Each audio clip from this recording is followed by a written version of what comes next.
Hey folks, Eric here from DirtyOldSneakers.com. Thanks so much for tuning in. Today I'm going to be doing a quick review of the Jaybird Tarah Bluetooth headphones.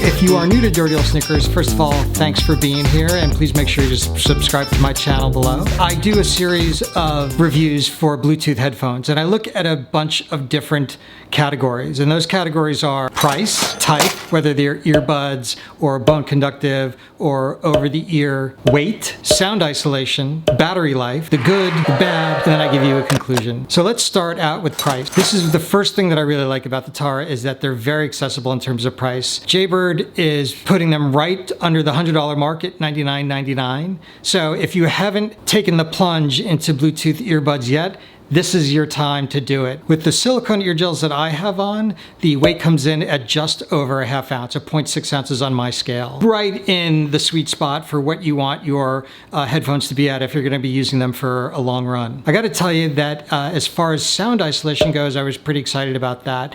When I do a test of earphones, one of the things that I do is I wear them back and forth to work every day, and I take them on the New York City subway, and there's a lot of headphones that I can barely hear what I'm listening to, whether that be a podcast or music, through the sound of the train or people shouting on the subway. On a scale from 1 to 10, I'm going to give them a 7 in that they blocked out the noise outside. Now, these aren't noise canceling, they're sound isolating, which means the headphones are going to be isolating the sounds that you're listening to and not necessarily canceling out the sounds, the ambient sounds that's around you. The other thing that I like about the Jaybirds is, and this isn't exclusive to the Tarah, is the Jaybird has an app. You can change a lot of the settings for your headphones. It also gives you a little personal aspect to it. So do you like a little more treble? Do you like a little more bass? Do you like it to be flat? I happen to like a little more treble because I like to hear the music really clearly, but I want just enough bass that it's going to be booming in my head. So when I'm getting in my head on those long runs, the music is going to help cancel that out. So not only are they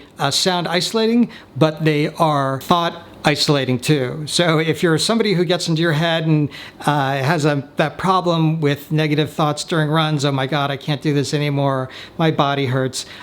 One of the things that I find really helps for that is cranking the music up, and these are definitely going to help with that. Battery life, these come in at just about 6 hours. I put them through a couple of tests trying to run the battery down. I found that I got 6 hours and 45 minutes one day. I got 6 hours and 15 minutes one time, and I also got 5 hours and 50 minutes. So I'm going to put them right at the 6 hour mark, and they're going to be perfect for me to run a marathon in. Now the good, and this is one of the claims that Jaybird is making about this, is that they are sweat-proof and waterproof. And for me, someone who sweats very heavily, that's a really big selling point for me, because there's been more than one set of headphones that I've burnt out because I sweat too much while I run.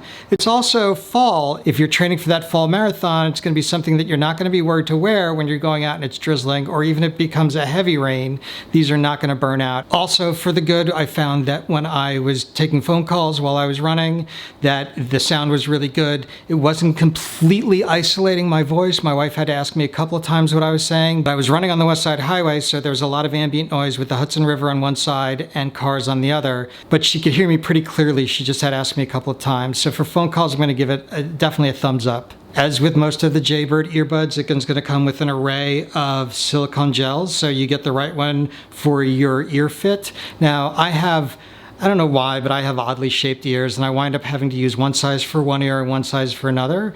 I really appreciate when a manufacturer gives you the option to add different ones to your headset so it can be a more personalized fit. It also has a cord management. I think it's great that you can make the cord pretty tight around your neck, or you can make it a little loose. It keeps it, I like to keep it a little tight because it keeps it from bouncing. These are definitely an under the ear as opposed to an over the ear earbud. For the bad, and this is a problem that I have with other Jaybird earbuds, is their charger. Now granted, this one is only got 2 contacts on it, so it's a little bit easier to use than some of the other ones.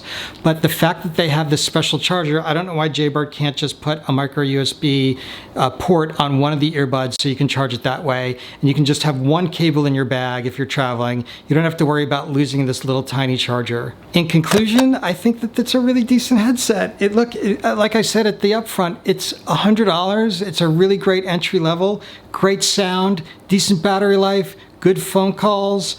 What else do you need?